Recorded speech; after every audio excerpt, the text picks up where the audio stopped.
Bom, meninas, não sei se estão conseguindo me ouvir direito aí, eu espero que sim.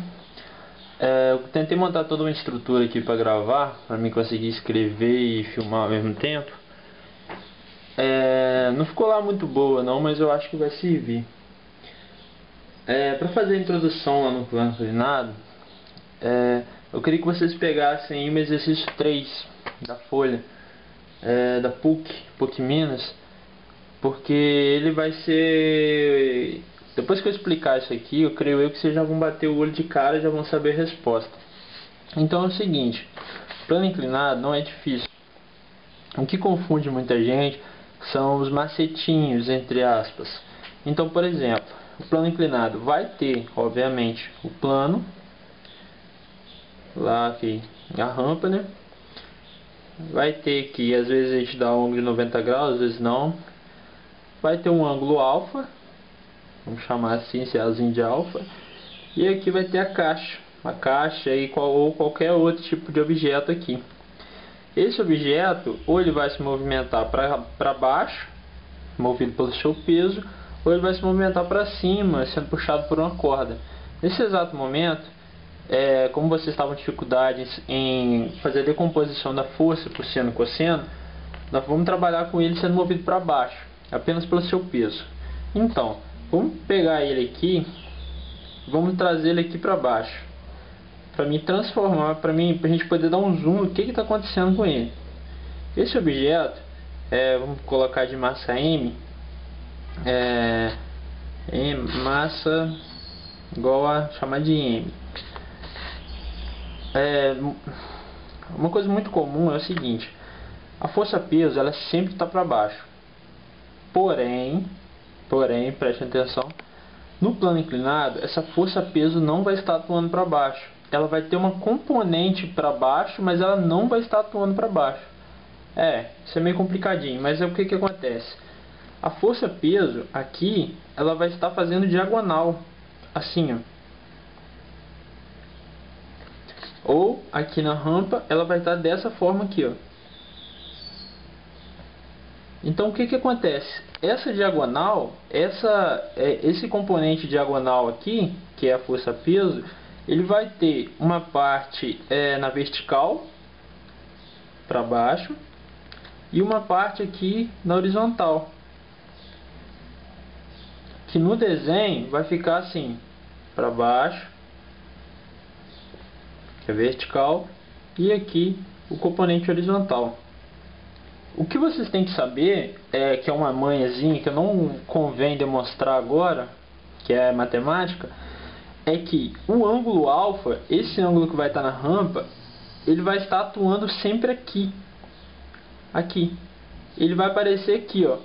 Aí entra aquela relação de ângulos alternos internos ou alternos externos, e ele vai parar aqui. Eu estou só adiantando o processo, que esse é o macete que vocês têm que pegar. Vamos supor lá, se tiver 30 graus aqui, ele vai estar 30 graus aqui. E no desenho, ele vai estar aqui embaixo. Ângulo alfa. Então o que vocês têm que saber? O ângulo alfa que estava aqui embaixo, 30, 60, ângulo X, ele vai estar aqui embaixo. Entre o componente na vertical e a força-peso. Então o que acontece? Vamos trabalhar agora decompondo essa força-peso. Essa aqui, a gente pode fazer direto, mas a gente pode usar a matemática, porque é muito simples isso daqui. Olha só, a gente fecha o triângulo aqui. Essa força aqui vai se transformar, vai virar essa força aqui de cima, ela vai vir aqui para baixo, que a gente está chamando, vamos chamar de FP de X. E aqui, que aqui também é FP de X, e aqui vai ser FP de Y. Aqui a gente vai aplicar aquelas relações fundamentais, seno e cosseno. Não precisa falar, para esse você usa seno, para esse você usa cosseno. Não precisa. Olha só, vamos fazer de cara. Vamos primeiro usar seno e ver o que a gente descobre. Seno de alfa é igual ao cateto oposto, FP de X, pela hipotenusa, que é a força-peso. Então, FP de X vai ser igual a peso vezes seno de alfa. Agora vamos aplicar o cosseno.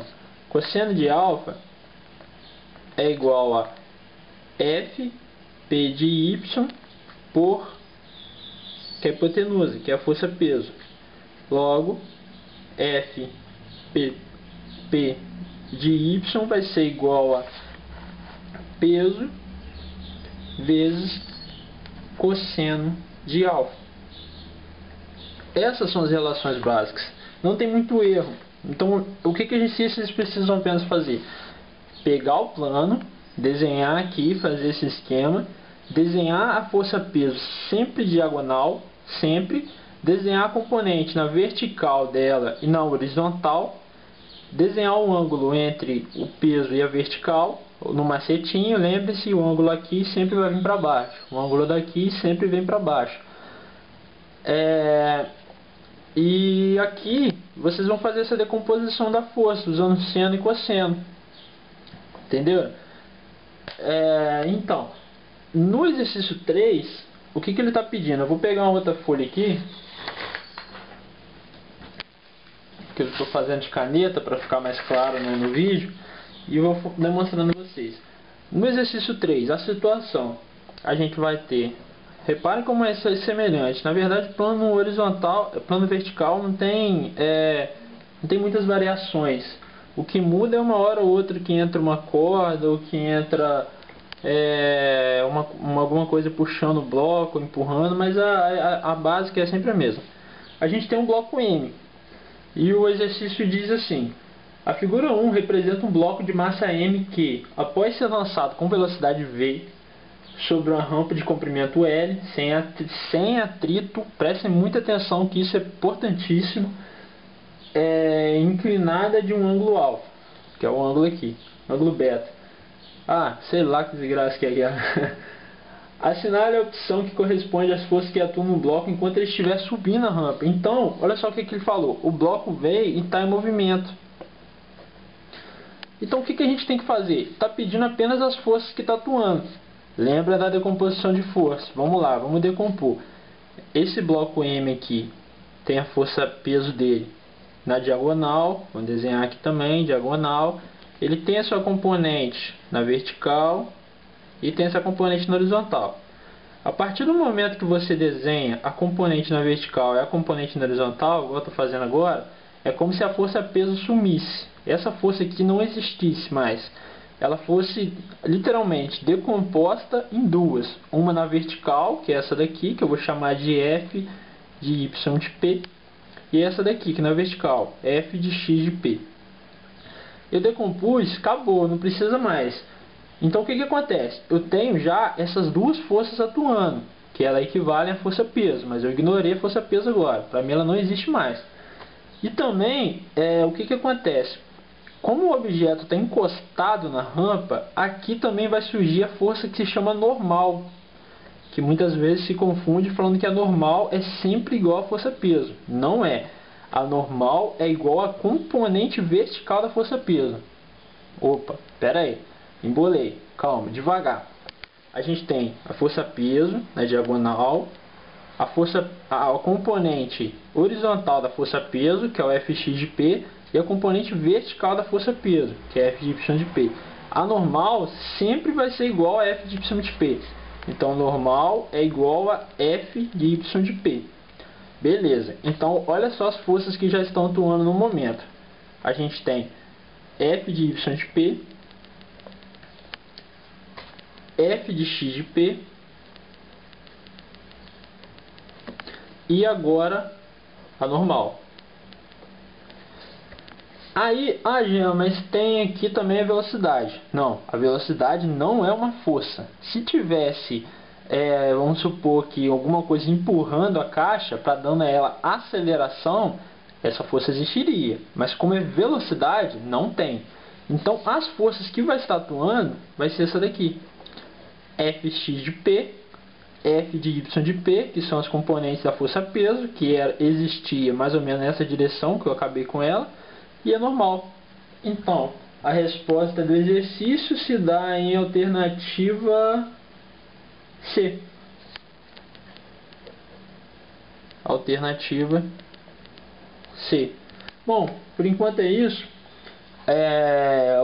Não vou fazer um vídeo inteiro falando de todos os demais exercícios, porque vai ficar muito grande, vai ficar muito enjoativo também e vai ficar pesado. Eu vou postar isso daqui agora. Eu preciso que vocês me digam, após esses vídeos, se vocês entenderam essa parte, para a gente entrar na parte de força de atrito. Força de atrito